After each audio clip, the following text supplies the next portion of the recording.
Hello, everybody, and welcome to another Sourcegraph live stream. My name is Ado Kukic. I am the Director of Developer Relations here at Sourcegraph. I recently joined about a month ago, and today we just had another big Sourcegraph release, and we have a lot of new features out in store for both Cody and Code Search. So I want to welcome everybody to the live stream. With me, I have Justin Dorfman, who'll be assisting me. He'll be in the background. So if you have any questions, comments, please feel free to make this a lively live stream, lively discussion. And yeah, let's take a look at our agenda. So today we're going to look at what's new in Cody as well as Code Search. Then we'll do some community shoutouts. We've had a lot of happy users both contributing code and testing Cody and giving us really great feedback. We'll also do a Cody AI demo. So if you're not familiar with Cody and want to learn more about what Cody is, how it works, how you can leverage it in your workflow, we'll go over all of that. And then finally, we'll wrap up with a discussion on the levels of Code AI, which is something that our co-founder and CEO, Quinn Slack, has been thinking a lot about and something that we've been talking a lot internally about at Sourcegraph. So we'll share that and go into details. And with that said, let's jump into what's new with Cody and Code Search. And so Alex is going to give us an overview of all the new stuff announced today.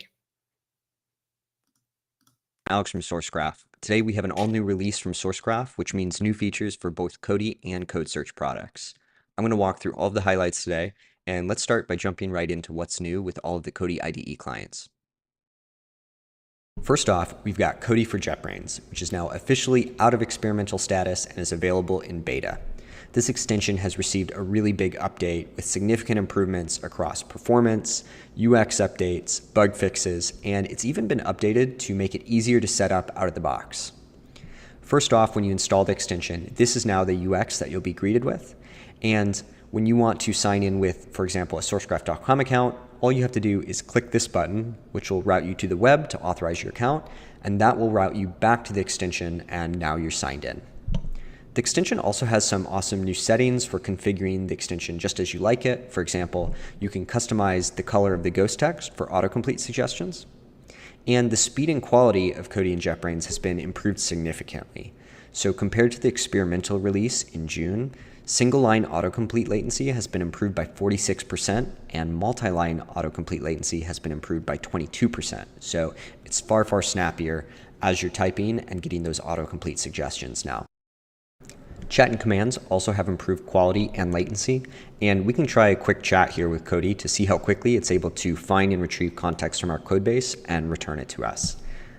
So I'm going to highlight some code and just ask Cody to explain this code, send that, and Cody will go to our code base, see what kind of relevant context it can find. You can see it read 15 files here and is generating my answer.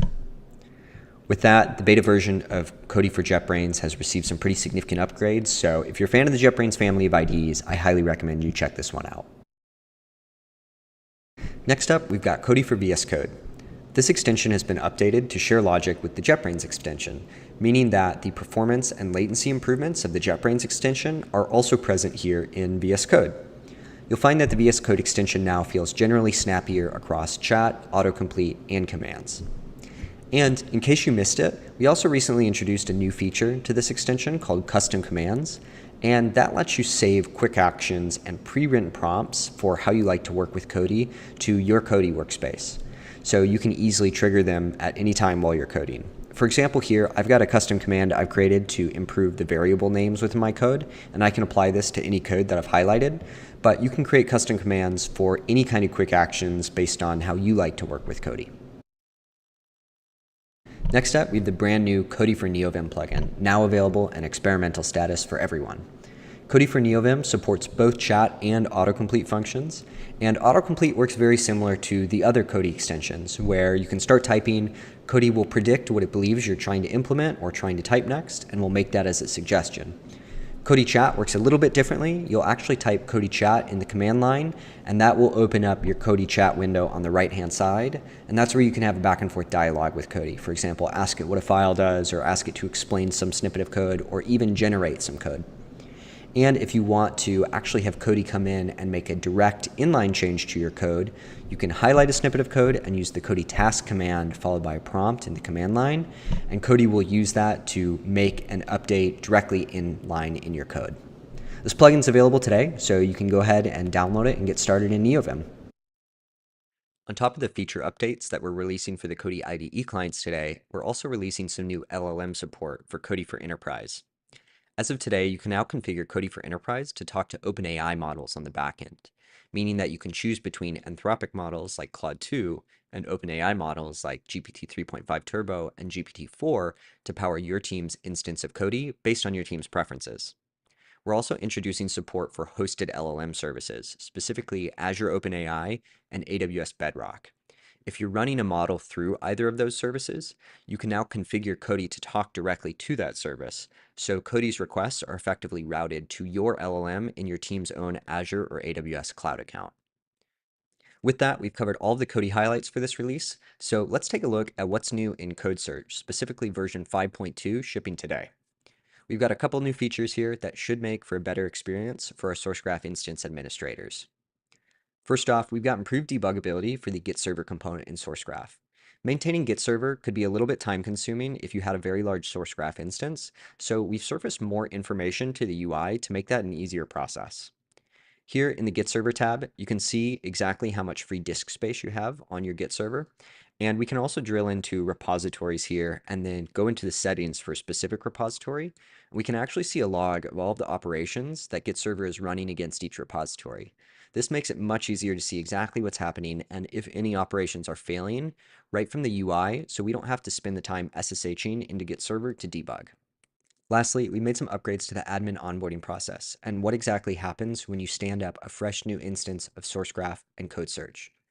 Now, when you do start a new instance, you'll be immediately asked to insert your license key if you have one, and after that, you'll be walked through a step-by-step guide of settings to make sure that your instance is fully configured.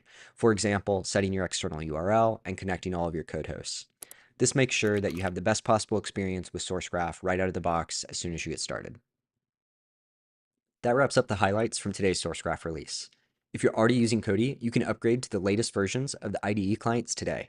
And if you're not yet using Cody or Code Search, you can learn more and sign up to get Cody for free at about.sourcegraph.com. And if you have any feedback for us here at Sourcegraph, we'd love to hear it in our Discord community. Thanks. Awesome. Well, thank you, Alex, for walking us through some of the big updates. And we'll talk about these a little more when we get into our demos. But for right now, I would like to turn it over to Justin Dorfman, our community manager, to kind of give us an update on the Sourcegraph community. So, Justin? Thanks, Otto. Next slide, please. Yeah, so I've been monitoring the community since June, and we've seen a really, really great trend of everything going upwards. And contributions can come in many forms. The way that we're measuring this right now is through either code or issues or discussions. And it's just really, really great to see how this community has been growing. I just want to give a special shout out to 5 individuals who've just been making Cody really, really great in terms of contributions on GitHub. So we got Deepak, we got Arafat, we have Philip and Charlene, as well as Vadim, plus the 147 others. We got Pranova in the chat. I see you. And yeah, so just feel free to come join us in Discord or wherever you want to meet us at. So yeah, that's where I'm at. Thanks. Awesome. Thank you, Justin. And thank you for our Sourcegraph community. Thank you for all of your contributions. And now I want to move over to a live demo of some of the new Cody capabilities, as well as an overall demo of what Cody is, how it works, and how you can leverage it today. If you're not familiar with Cody, Cody is a coding AI assistant that lives in your existing IDE. So you don't have to change your workflow, whether you're using VS Code, JetBrains, or NeoVim. Today, you can download and install Cody for free at cody.dev. And let me open up my editor here and kind of go into what we'll be showing today. So I myself am a VS Code user, and I am a huge fan of both MongoDB and the Go programming language. So here I already have the Cody VS Code extension installed in my IDE. I'm already logged in, and I'm ready to write some code. I have a pretty simple application already built here. It is just a web API that uses MongoDB and the Gin web framework to build and expose a couple of endpoints.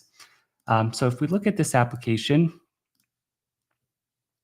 by navigating to localhost 8080, we have a couple of different routes.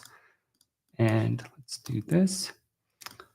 So in our browser, our default route is the hello world route, which just says hello world. We have 3 more endpoints to get movies by ID, and run database aggregations. And so our application works and runs fine right now, but we do have a number of issues that we would like to fix. And we can fix these issues ourselves or make these improvements ourselves, or we can do it with the help of Cody, our coding BFF.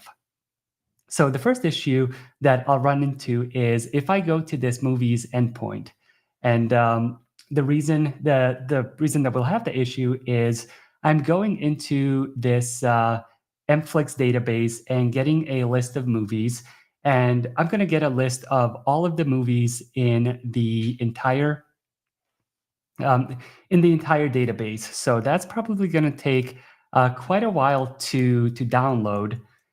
So if we do go to movies, we'll see that this endpoint takes about 10-15 minutes or 10-15 seconds to get our results, and it is huge. I'm surprised that it's even rendering. It's getting about a couple thousand records back. So what I want to do is limit the number of movies that I get back from the Get Movies collection. And the way I can do this with Cody is I can just highlight the code block and do Command-Shift-V to edit my code. And now I can give Cody instructions, and I can say, let's only return the first 20 results. So I'm just using natural language here. I'm giving Cody context of the Get Movies endpoint.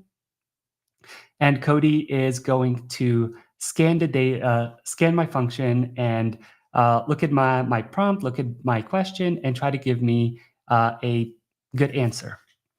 So Cody is working. It's going to take it a few seconds to figure out how to give me the solution.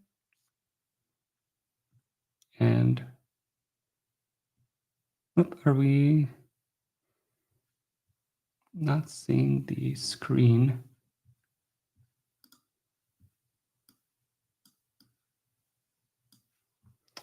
Let's see.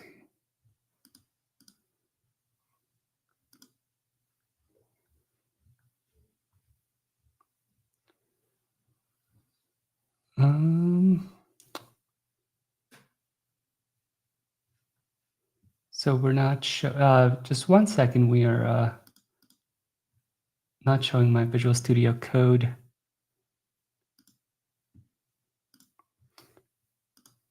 Screen. So let's do this. There we go. All right. Well, I apologize for that. I was not sharing the correct screen. I was only sharing a window and not the entire display. The demo gods are not with me today. Awesome. So we're back. I have this Go application, Go Gin application that is connected to MongoDB, and it exposes a number of API endpoints to get a list of movies, display movies by ID, and so on and so forth. And if I am brand new to this application, and we'll kind of go a little bit out of order for this demo, if I'm not familiar with this code base, the first thing I might want to do is onboard onto it. So I might go read the README docs to see how the application is structured and how it works, or I might try to look at the code myself, or I can ask Cody. So I can have a chat experience as both as an inline chat experience with Cody. And the first thing we'll do is we'll use the chat experience, and I'll ask the Cody, what does this application do?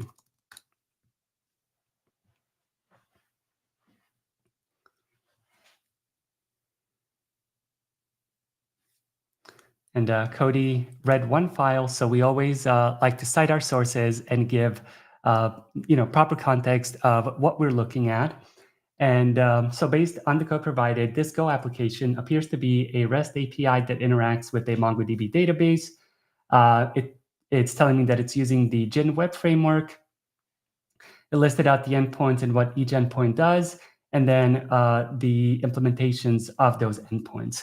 So in summary, this looks like a basic Go web app that provides a REST interface to query and aggregate data from a MongoDB database containing movie information.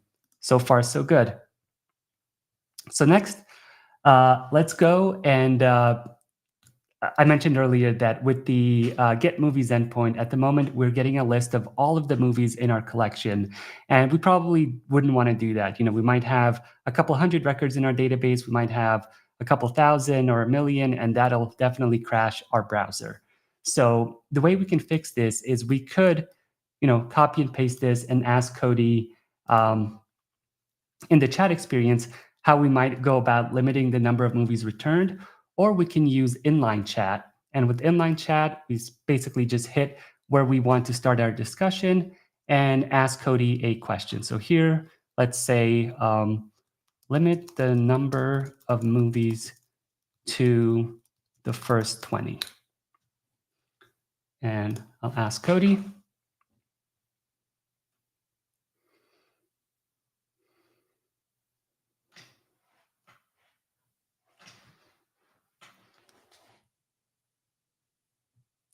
And Cody gave me the response on how to add an options method into my query, set that limit to 20, and then return the number of movies. And it also summarized what the changes are. So we're creating a find options variable to hold the query options. We're setting the limit to 20, and so on and so forth. So we can copy and paste this code as is, or we'll the next one we'll do a little bit differently. So let's go ahead and get our movie information here, and we'll just update our movies endpoint. So now we are returning the first 20 movies from our collection. If I restart the server, run main go, reload, now we see that my result set is much, much smaller as opposed to getting that endless scroll bar in Safari here. I'm just getting the first 20 movies. And I also have an endpoint to get a particular movie, but that one also has an issue. And if we look at the code by itself, the function to get movie by ID, it looks okay. I mean, we're getting the ID parameter from the URL that gets passed in. We're going into the movies collection and matching it on that particular ID. So, naively, you might think that this will work. And if we were to try it, we'll get an error saying that the movie is not found. And the reason for this is in our movies collection, our movies are stored, our movie IDs are stored as object IDs, whereas here we are just passing in a string. So we could ask Cody as well to help us with this. And the way we'll do that is I'll highlight the piece of code. I'll run Command-Shift-V, and to edit the code, I'll ask Cody to convert the ID parameter to an object ID so that we get the correct context and convert the right data set so that we can get the particular movie. So Cody is going to scan our code, and in a second or two, it's going to give us a new results, and we can see the diff. So we can see what Cody is going to change, or we can just apply the edits. Let's show the diff just to see how Cody is going to change our code. So we can see we're still getting the ID parameter, and then we're using the primitive library from MongoDB to create an object ID from a hex. We're passing in our string, checking the error, and then in our call, we are using this new object ID now instead of the string. So this looks good. I will accept that change. I'll apply the edits, save, and we should be good to go now. So let's restart the server and see if we can find that specific movie by ID. And now we do. So Cody was able to help us debug, make updates to code, make changes to code, and this was all within the chat experience. Additionally, today we rolled out major updates to Cody for completions and increasing the completion, reducing the completion rate, reducing the completion latency to get the actual completions, and also improving the performance significantly so that the completions you do get are more accurate. So let's say we did want to create a new endpoint to say add a new movie to our database. I can just start writing the function. So let's say func add movie, and we'll give it the gin context. And now I can see Cody giving me auto-completion suggestions to get a movie from the request body. So we'll hit tab, go to the new line, and then we can either wait for Cody to give us the next line, or we can start typing it. So once we have the movie information, we can say insert the movie. And now we can get the result, an error. Mongo client, it's going to be inserting our movie data incorrectly. We can handle our error. And oops, that is a mistake. So if something goes wrong, we'll handle our error. Otherwise, we will return the result.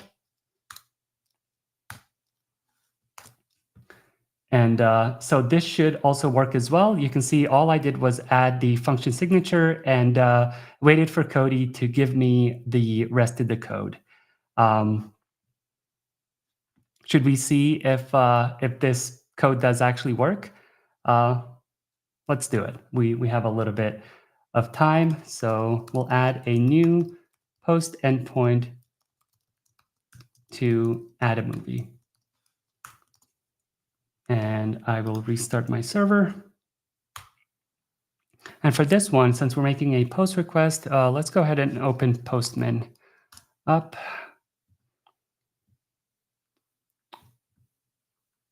And make sure it is on screen. It looks like it is. So we will do localhost 8080 movies. What was that endpoint? Oh, it's just movies. So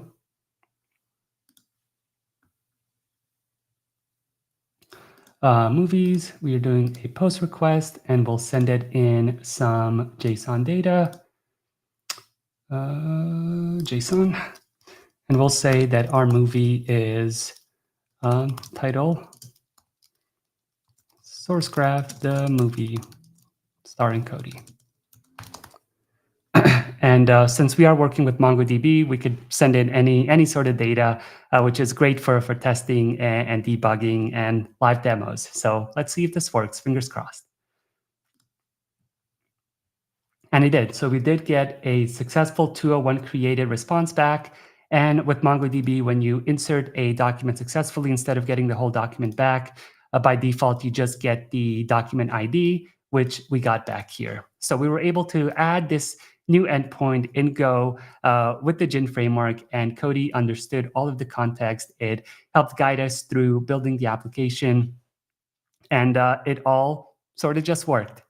So that's Cody for VS Code, and you get a similar experience if you were using Cody with any of the JetBrains IDEs, whether it's IntelliJ, PyCharm, or any of the others, as well as NeoVim support. And I had debated on doing a NeoVim demo, but then I would have to spend the rest of the stream trying to figure out how to get out of it.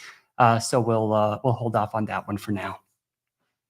But to keep the show moving along, the next thing I wanted to discuss is this concept of code AI and the levels of code AI. And this is something that, oops. All right, sorry about that.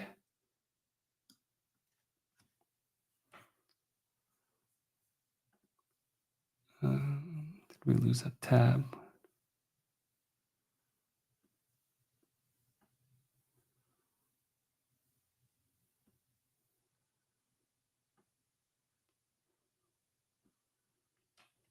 There we go. So this concept of code AI, and this is a blog post that Quinn Slack, our co-founder and CEO, published this morning on how we're thinking about.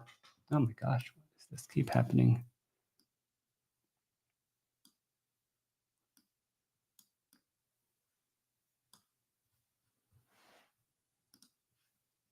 All right, there we go.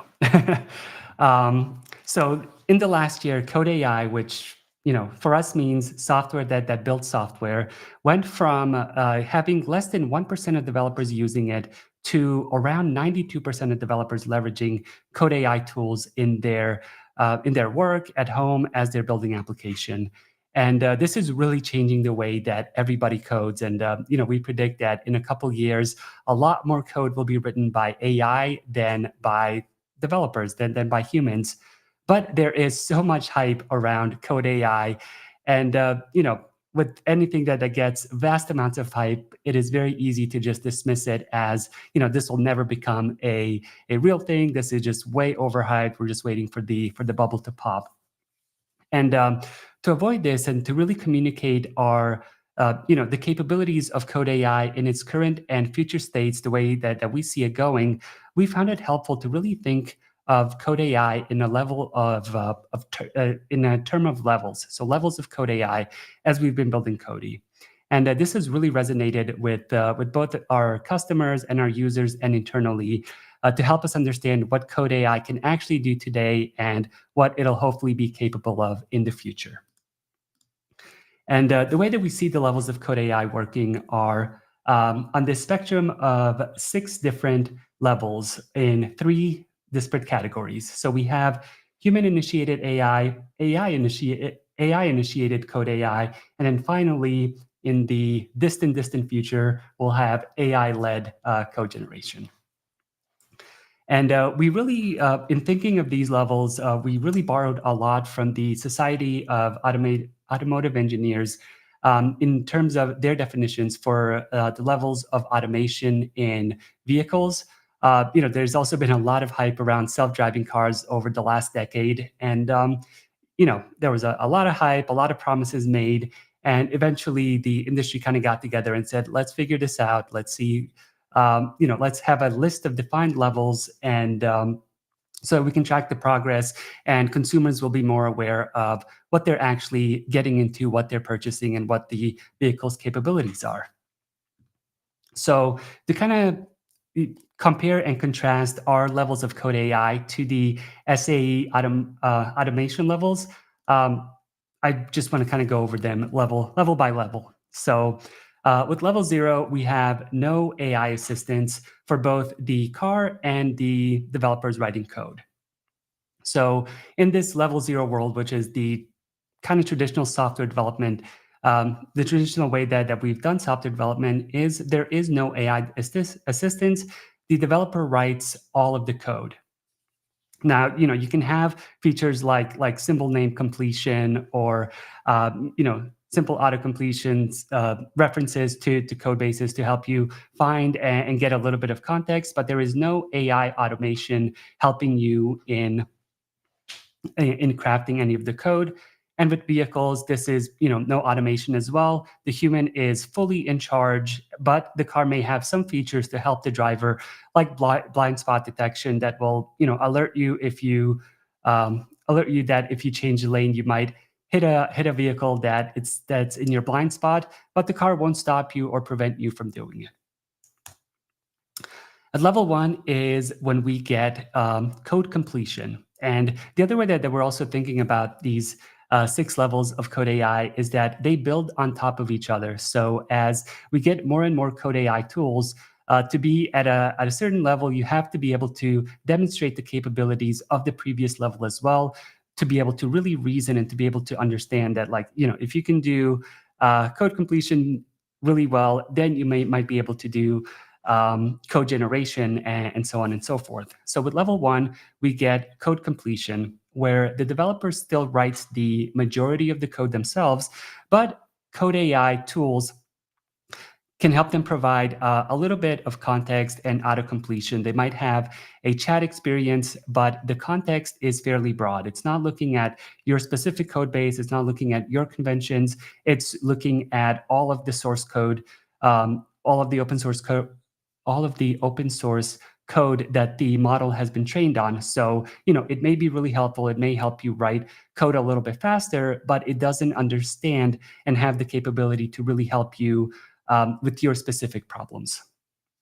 And in driver assistant terms, level 1 is where the human is still driving and the human is still fully responsible for operating the vehicle, but there are some helpful features to make the driving experience a little bit easier. So for example, cruise control or lane keeping may help the driver may help driver fatigue, especially if you're driving long distances, but the driver still has to adjust the speed, still has to make sure that they don't run into a wall or run off the side of the road if they're not paying attention.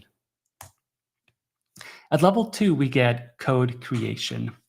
And with code creation, the developer still writes code themselves, but it almost becomes a shared responsibility. So the developer might write the signature of a function, and the AI might complete it, or the AI might give really good completions, or generate unit tests, generate documentation to help the developer be more productive and write code faster. Now, where we really see level 2 kind of setting itself apart from level 1 is also having superior context and having understanding of your local code base that that you're working in. So rather than going to a general LLM and pulling all of the knowledge of all the code ever, the Code AI assistant will do that, but it'll also have specific context of your particular code base to be able to better help you with your specific problem domain. And the same thing with the partial automation for level 2 in vehicles. The human is still driving the car, but the car can also drive while supervised by the human. So features such as traffic-aware cruise control or automatic lane changes allow the car to operate, but the human driver still has to be in control and can still overtake the vehicle's activities at any time. So if the car tries to make a lane change, but it's not safe to do so, the human can always just turn the wheel and cancel the lane change. So those first 3 levels were really human-initiated coding. The human is still writing a lot of the code, but the AI starts to progressively get more and more helpful in auto completions, in the chat experience, in helping the developer write code faster and more productively. At level 3, we get to supervised automation for Code AI. And this is where the Code AI tool can write code based on human requirements, and the human programmer still reviews and accepts changes. And the AI at this level can do much more than just generate, single lines or multi-line completions. It can generate full components, or it can generate, multiple files to give the application it's working on new features and capabilities. But the human is still in charge of accepting these accepting these changes, making sure that it is following the requirements that the human set forth. And this is really like having a bunch of junior engineers working for you, kind of helping you write code that is still supervised by you, and you want to make sure that the code written is correct, is what you're trying to do, and but AI has a bit more autonomy here. And with level 3 for self-driving cars, we also get conditional automation. So this is where the car also becomes the primary driver. It has full control over acceleration, steering, braking, all of the car's capabilities. But there is a fallback for the human driver to take over if needed. If the car runs into a situation like, you put a traffic cone on it and it can't figure out what to do with it, so it gives control back to the human to decide what the next course of action is, to move along safely. And then we get to level 4, which is full automation for code AI. At this level, AI writes the majority of the code proactively. The human still reviews and merges the PRs, but the AI has much more context. It has much more control over how it writes the code. You can think of level 4 as like working with a senior engineer on your team that writes the code, and you take more of a project manager or product manager role where you're just outlining the requirements, outlining the expectations, and checking to make sure that those expectations are met in the code. You may still do code reviews and you may still be interested in how the code is written, but it becomes less and less important because the code AI tool is intelligent enough to write really production quality code. And as long as it's meeting your requirements, it's great. And with self-driving cars, high automation with level 4 allows the car to drive fully autonomously without a human driver in the picture at all under specific conditions. So you can think of this as Waymo or Cruise self-driving taxis that don't have a backup human driver, that are limited to specific geographic areas where Google and Cruise have mapped out, have high quality maps, have a lot of data around what is safe to do and where they can operate. So those are the two AI-led, AI-initiated levels of automation. And then finally, we get to the last level, which is AI-led full autonomy. And this is where the AI owns the entire software development lifecycle. The human could still be there to ensure the requirements are met, but is not even checking the code at the code generated, because AI controls the entire pipeline. Now, with full autonomy that is AI led, I think we are still a very, very, very long way away from this, but this is something that might be achievable in our lifetime. And same thing with self-driving cars, getting to full automation where a car can drive anywhere unrestricted without any sort of limitations, where a human driver is not necessary at all, and that the car doesn't even need a steering wheel to operate. Might be sci-fi, might be a very, very long time away, but we might get there one day. And we've seen code AI adoption go from 1% to 90% in a year. It'll be really interesting to see where we go in the next year, in the next 5 years, and so on and so forth. So with that, those are the levels of code AI that we've been talking about internally at Sourcegraph, and we kind of wanted to share this publicly and get the community's opinion. Do you agree with these levels? Do they make sense? Are there better levels, or are you thinking about it differently? Let us know in the comments or in the chat. We have a Hacker News thread published as well if you'd like to participate there.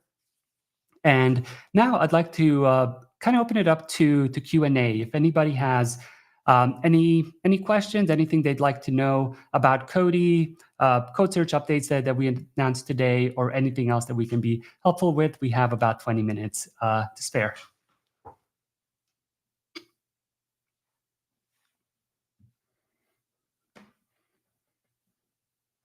And I'll invite Justin back to the screen if he'd like to join me for the Q&A section.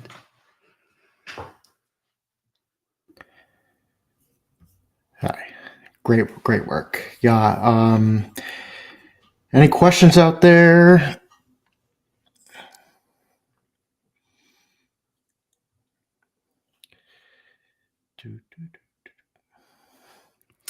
Maybe we did a really good job explaining everything. So, Yeah.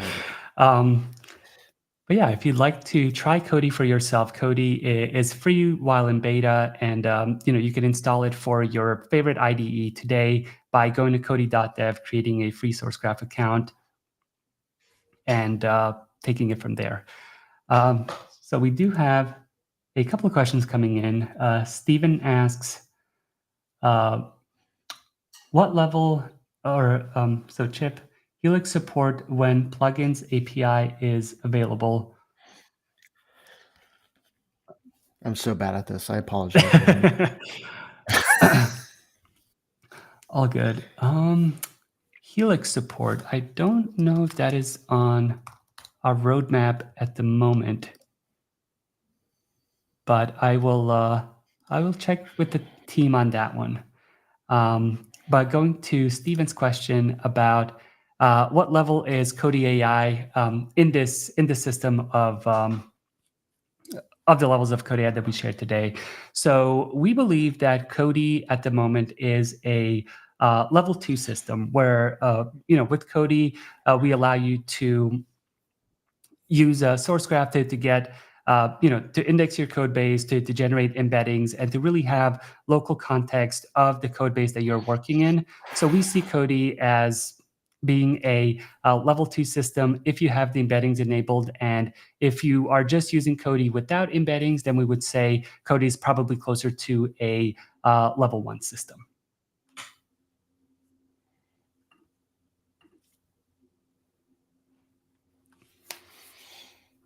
So Siva asks, can Cody collect all the comments in my project and give it to me in a separate file? I don't think I've tried to do that personally. I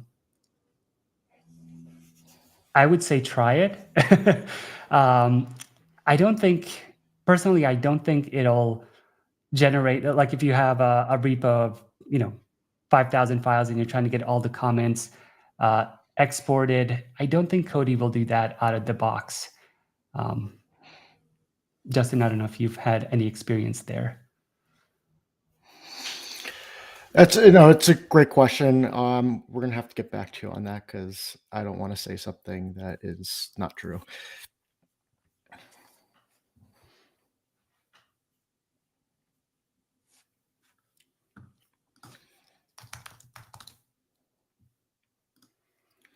And I see that TJ asked if plugins for Helix are even close to being ready.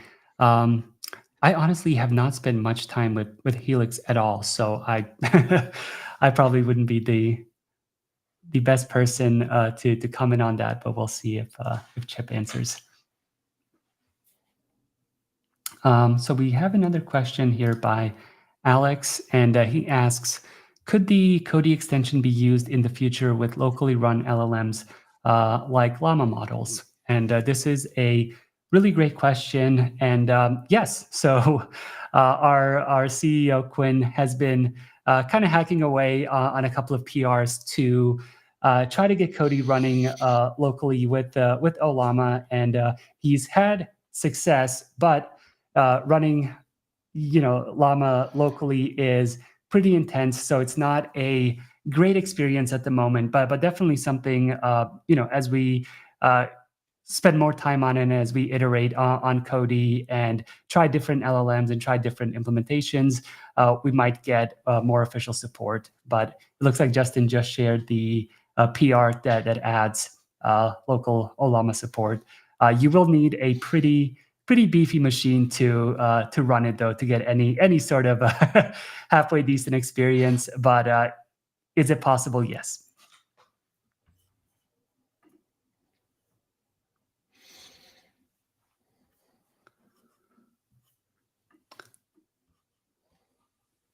So Adrius asks, will Cody be priced separately from Sourcegraph, available to a single person freelancer devs who do not self-host Sourcegraph? So we are looking at making Cody available outside of Sourcegraph. So right now, Cody is in beta, and it's free for everybody to try and download, like for individual devs. We also have, we're working with strategic partners for Cody for Enterprise.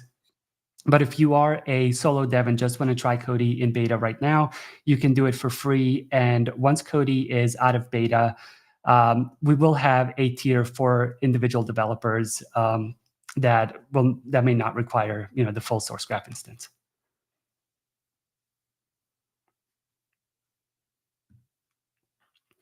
And I love this comment. But now that I'm hooked on Cody, I won't be leaving VS Code.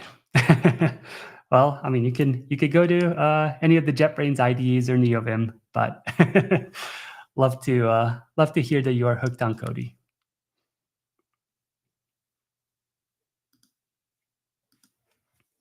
Awesome, great questions, everyone.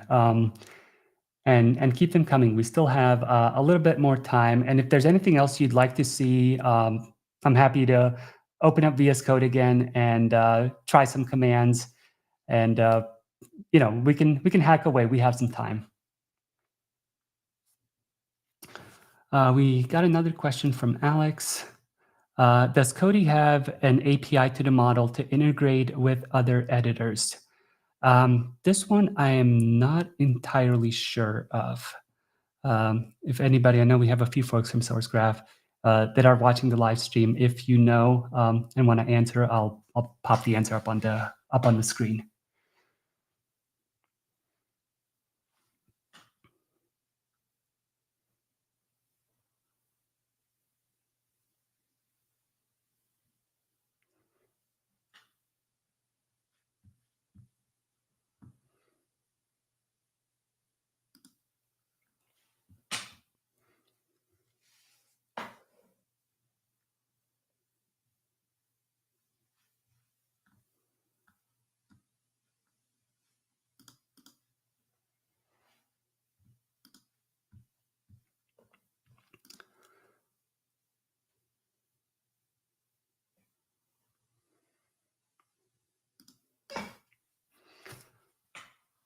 So, TJ, I'm not sure what you mean by the question exactly.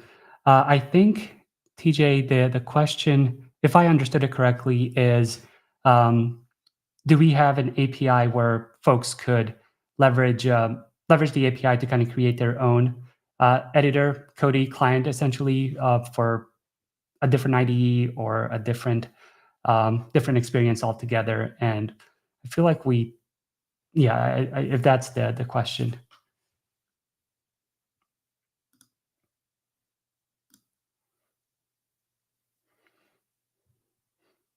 So, Stephen, I think they're asking how hard it would be to implement for new editors.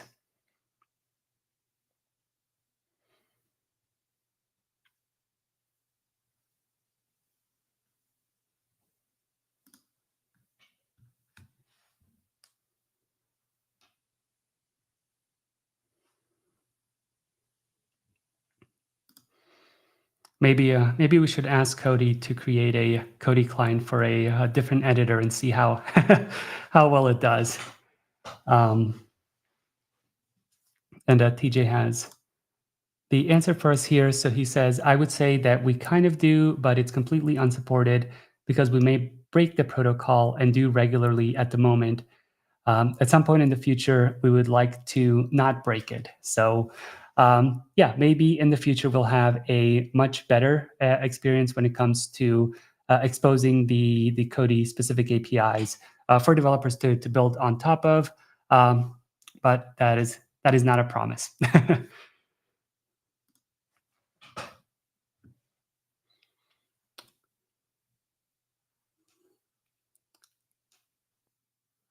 And I think with that said, I see the chat is kind of winding down, and I can give folks back some time. Thank you so much for tuning in to the live stream today. If you'd like to give Cody a try, please do at cody.dev, and we'll be doing a lot more live streams, live hacking, building different applications with different languages and frameworks.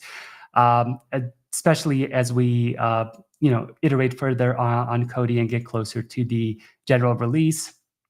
Thank you all so much for joining me today. Thank you, Justin, for the help, and sorry again for the for the issues we've had with the stream. We'll definitely get better as we do more of these. Next time it'll be better. Really do apologize, everyone. We're gonna do better. Awesome. Thank you, everyone, and have a great rest of your day. Bye.